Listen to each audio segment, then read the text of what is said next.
Hi guys, how are you? I hope everyone at home is well and take advantage of this time to share with the family. Today we are going to talk about independence of Colombia. Right now I am going to start speaking in Spanish and English so you can better understand me. Hola chicos, ¿cómo están? Espero que todos se encuentren muy bien. Espero que estén cuidándose con su familia, estén aprovechando mucho este tiempo juntos y disfrutando con ellos. Les mando un saludo grande y el día de hoy vamos a empezar a hablar de la independencia de Colombia para explicarles la primera guía de sociales. Entonces chicos, vamos a empezar con el tema. Después de que los españoles conquistaron la totalidad de nuestro territorio, que hoy conocemos como Colombia, esto fue entre el año 1500 y 1550, cuando los españoles llegaron a colonizar el territorio americano, se inicia otro periodo entre 1550 y 1810. A este periodo, chicos, lo vamos a llamar la colonia. La colonia es un periodo que se caracteriza por un intenso proceso, primero, de poblamiento español al territorio. ¿Qué quiere decir eso? Llegan los españoles a quedarse en nuestro territorio. Segundo, nos dicen cómo organizar las formas de gobierno y cómo administrar lo local, o sea, nos dicen cómo hacerlo.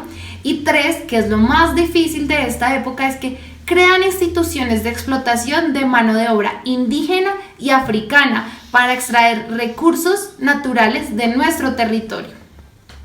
En España se crean dos grandes instituciones para administrar los territorios americanos.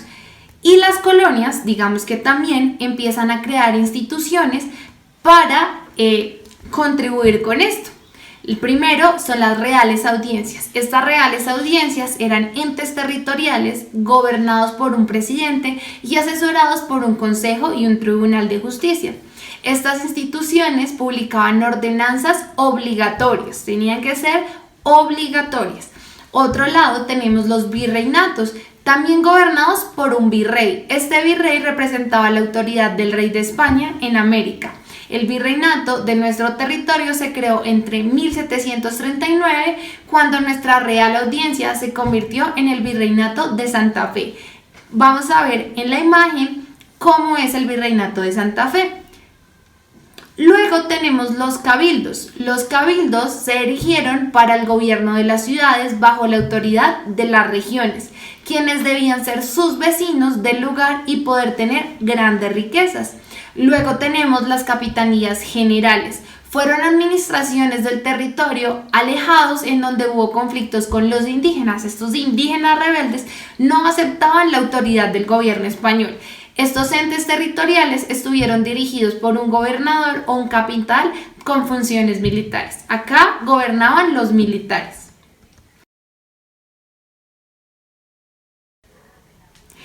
La Iglesia Católica. La Iglesia Católica en el periodo de la colonia tuvo un papel fundamental. Cristianizó y evangelizó a la mayoría de los indígenas a través de diferentes estrategias. Unas estrategias eran buenas, otras afectaban mucho a la población indígena y africana. ¿Por qué? Porque ellos creían herejes o paganos a todos aquellos que no creían en lo que ellos creían, que era un solo Dios. Digamos que les daba mucho miedo y mucho temor las prácticas y creencias que tenían los indígenas, sobre todo también, digamos, las tribus africanas. Por ejemplo, los indígenas eran politeístas, ellos creen en muchos dioses. En cambio, para ellos era inconcebible creer que había muchos dioses y solo existía un Dios. Para la religión católica siempre ha sido así. Por esta razón, la Iglesia, a través del Tribunal de la Inquisición, persigue y castiga a los paganos o a los herejes. ¿Qué era el Tribunal de la Inquisición? Era digamos, un tribunal de la Iglesia que castigaba a cada uno de los que no creían y estaban en contra de, digamos, la religión católica que en ese momento querían imponer en Colombia, o bueno, en el territorio americano. Las fiestas de la religión cristiana que llegaron, digamos, a impugnar en nuestra cultura son: en marzo, la Semana Santa, o en abril también; en junio, el Corpus Christi y la fiesta de San Juan; y en diciembre, la Navidad. Estas fiestas siempre se preparaban coros, procesiones, vestidos, comidas especiales, arreglos florales, En la actualidad también vemos eso y digamos que los conventos y las iglesias en esos momentos eran las construcciones más fuertes en las ciudades y las más duraderas. En la actualidad podemos ver que aún muchas iglesias conservan la arquitectura de las construcciones y las, digamos, esculturas y pinturas coloniales que existieron en ese momento. Un acontecimiento muy importante que se da en esta época de la colonia son las reformas borbónicas. En la época de los imperios coloniales, la familia de los reyes marcaba la tendencia de la corona, según su tradición religiosa, sus costumbres, sus alianzas establecidas con otras monarquías. Las características reales condicionaban el tipo de gobierno de manera similar a como en la actualidad lo es. La familia real de los Borbones pasó a la posteridad, era demasiado importante por su gran reconocimiento por las reformas que lideró para aumentar la productividad de la economía, tanto en España como en sus colonias. Estas reformas borbónicas generaron mucho descontento, como fue el caso del aumento de los aranceles, o sea, de los impuestos de las importaciones, pero también trajo modificaciones buenas y eran bien recibidas, por ejemplo, las expediciones científicas que investigarían a profundidad los recursos naturales y geográficos del territorio. Un hecho muy importante que, digamos, conllevó a esto, que se produjo a causa de estas reformas borbónicas, es la revuelta de los comuneros. A finales del siglo XVIII, en 1783, la insatisfacción por el aumento de los impuestos motivó fuertes protestas en Socorro, San Gil, Barichara, Charalá, y ellos empiezan a venir a marchar hasta la capital para expresar su descontento. El nombre de esta revuelta es asignado en honor a sus protagonistas, los comuneros. ¿Qué son los comuneros, mis chicos? La gente del común, las personas completamente del común, artesanos y comerciantes.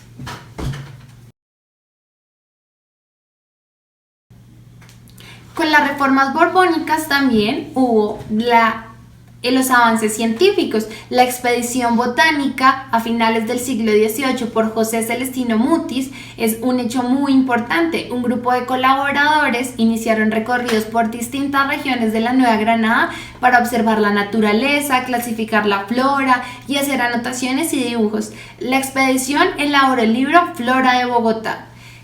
Consiguió avances en conocimiento sobre muchos temas y con la expedición botánica de la Nueva Granada se formó un grupo de jóvenes con conocimientos en ciencias naturales, entre los cuales estaban los reconocidos Jorge Tadeo Lozano, que en este momento hay universidades con el nombre de ellos, Francisco José de Caldas igualmente y Francisco Antonio Sea. Y para terminar con este proceso de la colonia, vamos a hablar de la traducción de los derechos del hombre.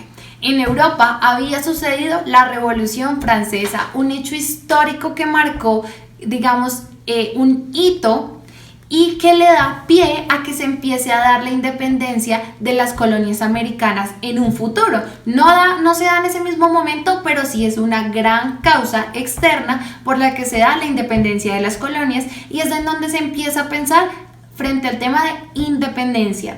La monarquía francesa a finales del siglo XVIII, en 1789, es derrocada. Ya no hay reyes en Francia. Se establece una república y se genera una constitución. Se proclama la Declaración de Derechos Humanos, de Derechos del Hombre y del Ciudadano.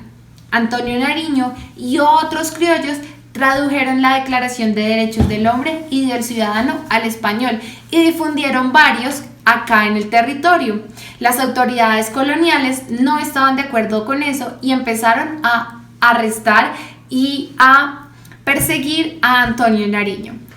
Bueno, chicos, con eso terminamos el primer video de la guía número 1 de sociales. Si tienen alguna duda, pues escríbanos a la plataforma. Ustedes saben que siempre estoy dispuesta a contestar todas sus preguntas y pues esperemos que, digamos, con este video ya ustedes aclaren muchas más dudas de lo que estábamos haciendo en las guías.